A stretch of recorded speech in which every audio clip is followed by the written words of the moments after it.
Sebagian orang-orang Kristen percaya bahwa di akhir zaman sebelum kedatangan Yesus yang kedua kalinya, orang-orang yang percaya akan diangkat dalam awan-awan, berjumpa dengan Yesus di angkasa. Kepercayaan ini berasal dari nubuatan Paulus yang ada dalam ayat-ayat berikut. Sebab pada waktu tanda diberi, yaitu pada waktu penghulu malaikat berseru dan sangkakala Allah berbunyi, maka Tuhan sendiri akan turun dari sorga dan mereka yang mati dalam Kristus akan lebih dahulu bangkit. Sesudah itu, kita yang hidup, yang masih tinggal, akan diangkat bersama-sama dengan mereka dalam awan menyongsong Tuhan di angkasa. Demikianlah kita akan selama-lamanya bersama-sama dengan Tuhan. 1 Tesalonika pasal 4 ayat 16-17. Menurut ayat-ayat tersebut, setiap orang-orang percaya yang sudah meninggal dunia akan mengalami kebangkitan tubuh, dan bersama-sama dengan orang-orang percaya yang masih hidup, semua akan terangkat bertemu dengan Yesus di angkasa. Hal ini akan terjadi dalam sekejap mata. Ternyata tidak semua orang percaya yang masih hidup akan mengalami pengangkatan dan bertemu dengan Yesus di angkasa.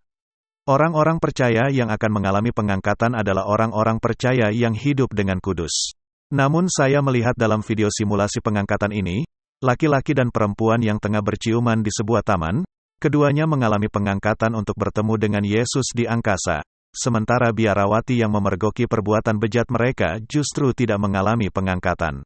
Terlihat juga dalam video simulasi, orang-orang percaya yang diangkat tersebut menghilang dengan hanya meninggalkan pakaian yang mereka pakai. Itu artinya, mereka bertemu dengan Yesus di angkasa dalam kondisi bugil. Nubuat yang dipaparkan Paulus juga kurang detail sehingga menimbulkan kebingungan. Seperti berapa lama orang-orang percaya akan bertemu Yesus di angkasa sebelum ikut turun bersama Yesus ke dunia? Apa yang mereka lakukan ketika berada di angkasa sembari menunggu waktunya Yesus turun ke dunia untuk kedua kalinya? Selain itu, ternyata ada sebagian orang-orang Kristen yang tidak percaya dengan nubuatan Paulus tentang pengangkatan ini. Dengan alasan bahwa pengangkatan orang percaya itu hanya berasal dari ucapan Paulus, bukan berasal dari ucapan Yesus, juga bukan sebuah nubuat dari kitab Wahyu. Sebagian orang-orang Kristen menganggap nubuatan Paulus di 1 Tesalonika pasal 4 ayat 16-17 bertentangan dengan ucapan Yesus di Matius pasal 6 ayat 9-10 dan Wahyu pasal 21 ayat 2-3, yang menyatakan kerajaan Allah turun dari sorga dan akan ada di tengah-tengah manusia yang ada di bumi. Yesus berkata dalam Injil Kristen, Bapa kami yang di surga, dimuliakanlah namamu. Kerajaanmu datanglah, kehendakmu terjadilah di bumi, seperti di surga. Matius pasal 6 ayat 9-10. Kitab Wahyu juga berisi nubuat-nubuat berikut ini, dan aku melihat kota yang kudus, Yerusalem yang baru, turun dari sorga, dari Allah, yang berhias bagaikan pengantin perempuan yang berdandan untuk suaminya. Lalu aku mendengar suara yang nyaring dari tahta itu berkata, Lihatlah, kemah Allah ada di tengah-tengah manusia dan ia akan diam bersama-sama dengan mereka. Mereka akan menjadi umatnya dan ia akan menjadi Allah mereka. Wahyu pasal 21 ayat 2-3.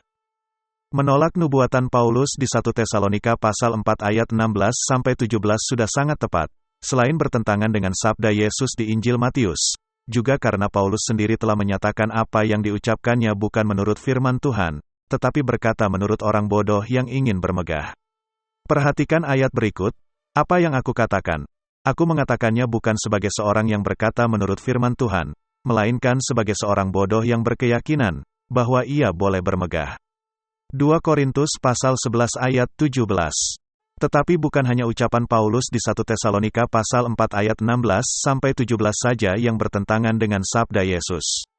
Ada banyak ucapan Paulus yang bertentangan dengan sabda Yesus di Injil Kristen yang juga harus ditolak. Seperti di Efesus pasal 2 ayat 15, Paulus mengatakan hukum Taurat dibatalkan setelah matinya Yesus di kayu salib.